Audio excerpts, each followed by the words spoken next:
Olá, meu nome é Sebastião Ernesto, sou médico anestesiologista e vou iniciar uma sequência de vídeos sobre ventilação mecânica. O primeiro vídeo sobre a história da ventilação mecânica, alguns aspectos bastante simples, resumidos, de como isso vem evoluindo e se aperfeiçoando ao longo do tempo. À primeira vista já é impressionante como a ventilação mecânica vem evoluindo e já tem uma história bastante longa, tendo iniciado já 200 anos antes de Cristo, com a descoberta do sistema respiratório e evoluindo ao longo de tantos séculos com descobertas, aprimoramentos, desenvolvimento de técnicas e estratégias de manutenção da capacidade de oferta de oxigênio aos tecidos e de eliminação do CO2 produzido pelo metabolismo deles. Já nos meados do século XIX, início do século XX, descobertas e desenvolvimentos de recursos capazes de gerar uma ventilação pulmonar através nesse contexto, nessa fase de aparelhos capazes de gerar pressão negativa extratorácica que pudessem fazer com que a expansão torácica produzisse uma pressão negativa intraalveolar e essa fosse capaz de levar à entrada de ar nos pulmões do paciente. Pacientes incapacitados por trauma neurológico, trauma raquimedular, doenças das mais diversas possibilidades que levassem à incapacidade do paciente respirar. Eles então eram introduzidos nesses aparelhos hoje considerados extremamente rudimentares, mas que salvaram bastante vidas. Em 1838, John Dowsell desenvolveu essa estrutura mostrada nesse diapositivo aqui à esquerda, onde o paciente era mantido no interior do dispositivo e era produzida então de forma manual uma pressão negativa que era cíclica, capaz de gerar uma pressão negativa então dentro daquele aparelho, o paciente com o seu corpo, com exceção da cabeça, dentro daquele aparelho, fazendo com que a pressão negativa produzida ali naquele ambiente fechado gerasse a expansão pulmonar. Aqui em 1904, já um pequeno melhoramento dessa estratégia, fazendo com que o paciente deitado e com um saco inflável que era utilizado na parte inferior do corpo e era inflado para que evitasse a vasodilatação periférica, que fatalmente levaria esse paciente a desenvolver hipotensão, com riscos tromboembólicos e outras complicações possíveis. Aqui nesse diapositivo, a representação do chamado pulmão de aço, que foi desenvolvido por Drinker Shaw e comercializado por Emerson entre 1930 e 1960, durante a grande epidemia de poliomielite, que fez centenas e centenas de vítimas, e que também era um dispositivo que permitia, pela geração de pressão negativa, a expansão torácica e o desenvolvimento da pressão negativa intraalveolar, que fazia então esse paciente ser capaz de ser ventilado. Eram estruturas bastante caras, bastante desengonçadas, aparelhos muito grandes, mas que conseguiram manter a vida de centenas e centenas de pacientes. Esses aparelhos foram desenvolvidos e utilizados em várias partes do mundo e foram bastante úteis nessa fase onde a falta de recursos e de outros dispositivos que vieram a surgir no futuro fazia desses os aparelhos capazes de salvar muitas vidas. Eram aparelhos extremamente complicados, o paciente ficava com o corpo inteiro lá dentro do aparelho e apenas o polo cefálico para fora, a higienização do paciente muito difícil, a pressão negativa no corpo inteiro gerava aquelas complicações, aqueles efeitos adversos como vasodilatação periférica, hipotensão arterial, e a alimentação difícil desse paciente também, tinha que ficar com apenas o polo cefálico para o lado de fora do aparelho. Na sequência, um pouco mais para frente, foi desenvolvida essa coraça de tórax,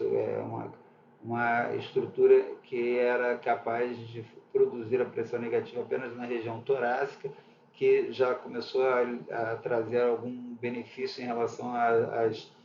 algumas limitações apresentadas pelo dispositivo anterior. E a capa de chuva também, um dispositivo que também gerava a possibilidade de manutenção do paciente em posições mais confortáveis, a higiene se tornava um pouco mais fácil, a alimentação, e efeitos adversos como hipotensão arterial já começava a ser menos importante nessa fase. Em 1951, aqui no Brasil, o professor Kentaro Takaoka desenvolve o chamado Takaokinha, um dispositivo funcionado a fluxo, né? Ele era disparado a fluxo, e o seu dial era trabalhado para aumentar ou diminuir a distância entre polos de ação magnética, que fariam então o aumento ou a redução do fluxo, gerando então uma maior ou menor frequência respiratória, e que era um aparelho bastante pequeno, bastante simples, cabia na palma da mão, mas que era incapaz de permitir a monitorização de pressões, volume corrente. Era apenas um aparelho rudimentar que solucionou um sem número de problemas trazidos no bojo dos dispositivos anteriores. Era muito mais simples de ventilar com esse aparelho, ele era portátil, mas tinha algumas limitações, como os outros também, que tornavam impossível a monitorização de algumas variáveis importantes no acompanhamento do paciente em ventilação mecânica, mas solucionou a vida de muita gente, solucionou um sem número de problemas e tornou capaz a ventilação de pacientes em qualquer ambiente, pronto-socorro, terapia intensiva e também nas salas de cirurgia. E na década de 60 começam a ser produzidos alguns dispositivos mais elaborados, como o BIRD Mark 7, Mark 8, Mark 9, Mark 12, um sem número de aparelhos que vieram trazer também alguma maior facilidade, uma vez que já era possível mensurar, através daquele dispositivo de disparo do aparelho, você tinha como limitar o tempo, a pressão intratorácica do paciente, e então era possível já gerar uma ventilação ciclada, deflagrada a fluxo, que gerava uma pressão, e você tinha como limitar aquela pressão, sendo então a sua ciclagem feita à pressão. Ou poderia ser feita a limitação de tempo também, e esse dispositivo trouxe um sem número de facilidades, podendo ser utilizado tanto em ventilação invasiva quanto não invasiva, facilitando o auxílio na ventilação de pacientes com sem número de patologias, inclusive pacientes de terapia intensiva. Até aqui, esses aparelhos eles não eram aparelhos que suportavam a conexão a dispositivos que oferecessem anestesia inalatória, mas eram bastante úteis no ambiente de terapia intensiva. Aqui,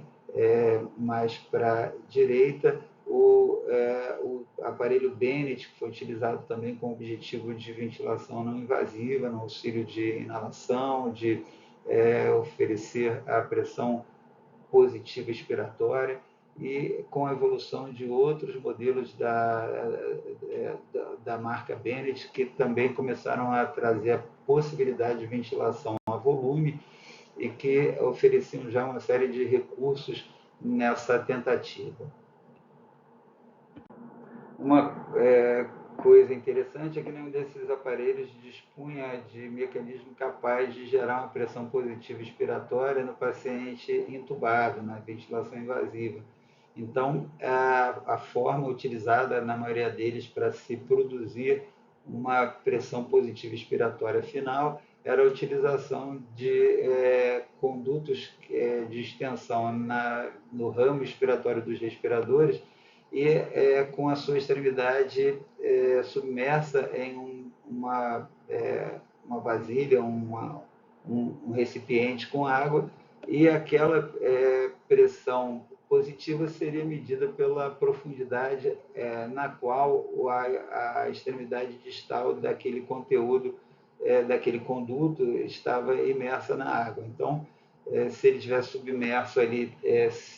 5 centímetros abaixo da superfície, então seria 5 centímetros d'água e assim sucessivamente. Então, era o dispositivo que era utilizado naquela época, e a partir dessas evoluções foram surgindo uma série de aparelhos mais sofisticados, permitindo a utilização de vários modos e modelos de estratégia de ventilação, desde ventilação controlada a volume, ciclada a pressão,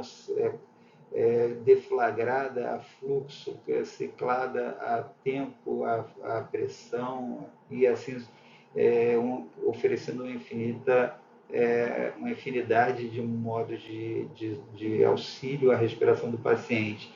desde ventilação controlada, ventilação assistida, quando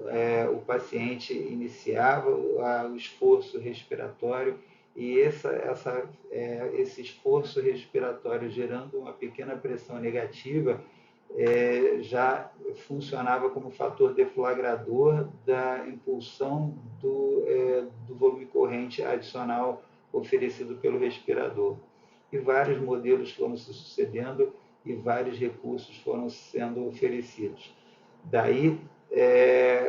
desde o início da utilização desses aparelhos, uma série de complicações foram surgindo da utilização desses aparelhos, que, indispensáveis à manutenção da vida, não deixavam de ter os seus riscos. Então, as doenças ou as complicações oriundas da ventilação, como a lesão pulmonar induzida pela ventilação mecânica, que vai ser foco de diversos comentários ao longo dos diversos vídeos que vão ser produzidos por aqui. Essas foram as duas fontes principais utilizadas na confecção dessas curiosidades, desse vídeo com essas curiosidades históricas. Espero que tenham gostado, mas o melhor está por vir.